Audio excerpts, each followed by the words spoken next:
আসসালামু আলাইকুম। তো আজকে বজ্রপাত সম্পর্কে আলোচনা করা হবে। তো বজ্রপাতটা কি? বজ্রপাতটা হলো আহ, মেঘের মধ্যে বা মেঘ থেকে মাটিতে হঠাৎ করে প্রচণ্ডভাবে বিদ্যুৎ প্রবাহিত ঘটাকে বজ্রপাত বলে। বজ্রপাত কেন হয়? এটা সাধারণত আমাদের আকাশে যে মেঘের ভিতর অনেকগুলো ছোট ছোট বরফকণা পানি জমা পানির ফোঁটা থাকে।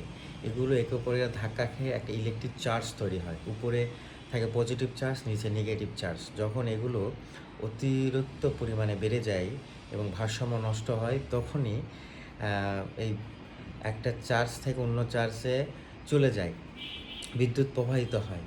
এটা সাধারণত হতে পারে মেঘ থেকে মেঘের মধ্যে বা মেঘ থেকে মাটির সাথে।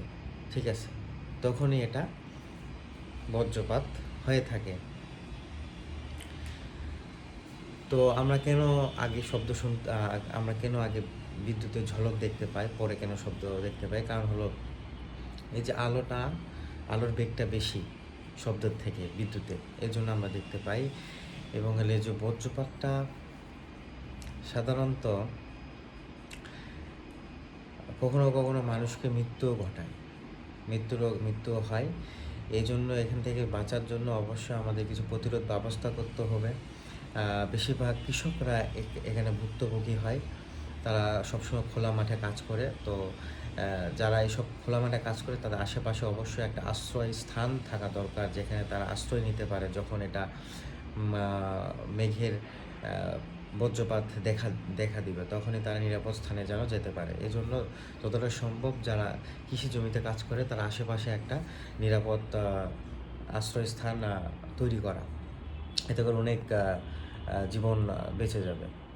এবং কিছু কিছু প্রতিরোধও আছে, যেমন হলো আপনার কখনো গাছের নিচে, এই বজ্রপাতের সময় গাছের নিচে থাকবেন না। সবচেয়ে নিরাপদ হলো বাসায়, নিজ বাড়িতে, বা অনেক সময় গাড়ির ভিতর বা বাসের ভিতর থাকেন, এটাও খুব নিরাপদ।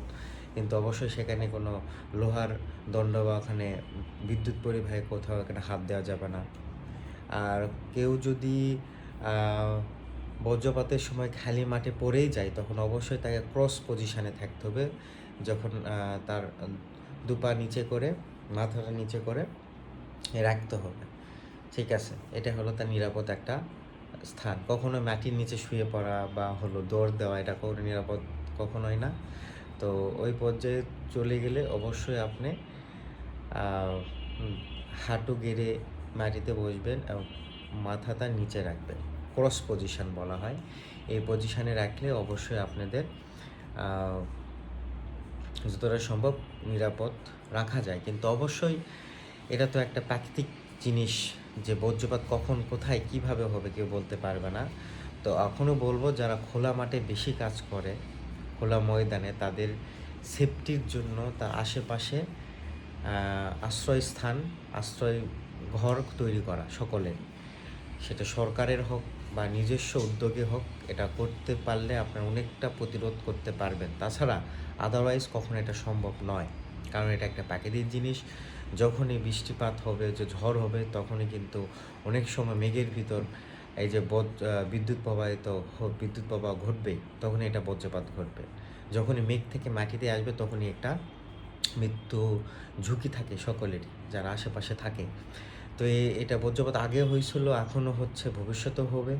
কিন্তু অবশ্যই আমাদের ইকোসিস্টেমটা বজায় রাখতে হবে, আমাদের পরিবেশ যেন ভালো থাকে সেটা মেনটেন করতে হবে, এবং প্রতিরোধ ব্যবস্থা কঠোরভাবে আমাদের হাতে নিতে হবে। এটা সরকারের হোক বা নিজ উদ্যোগে হোক, অবশ্যই এটা নিতে হবে।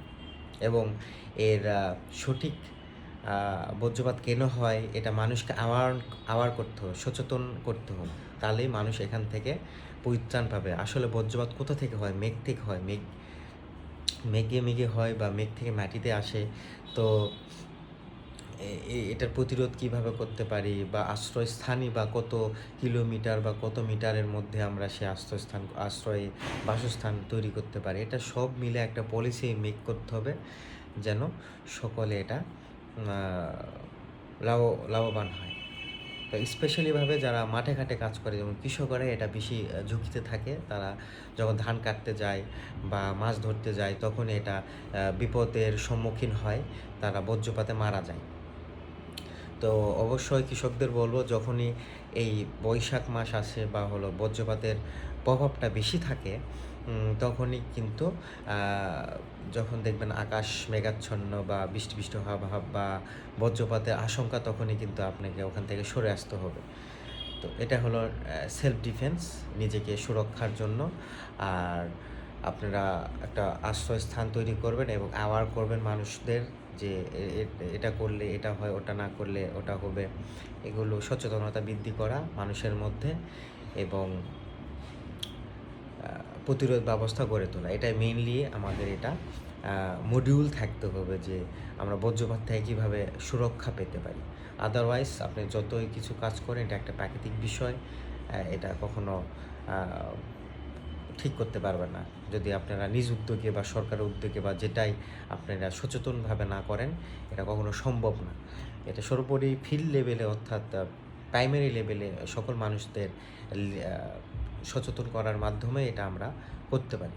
তাছাড়া আপনার বজ্রপাত থেকে কখনো রক্ষা পেতে পারেন না, এটা হবেই, আগে হয়েছিল, এখনও হচ্ছে, ভবিষ্যতেও হবে।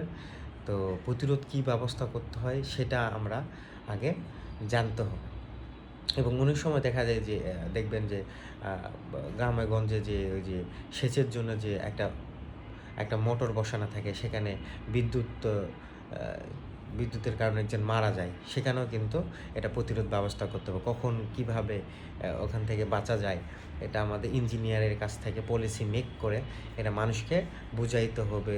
তারপর টেকনিক্যাল বিষয়ে কীভাবে মেরামত করতে হয়, টেকনিক্যাল বিষয়ে কীভাবে এটা সলিউশন আছে সে সম্পর্কে মানুষকে ট্রেন আপ করতে হবে, তাকে শিখাইতে হবে, প্রশিক্ষণের মাধ্যমে এটা শিখাইতে হবে। তারপর এটা আপনি ভালো ফলাফল পেতে পারেন।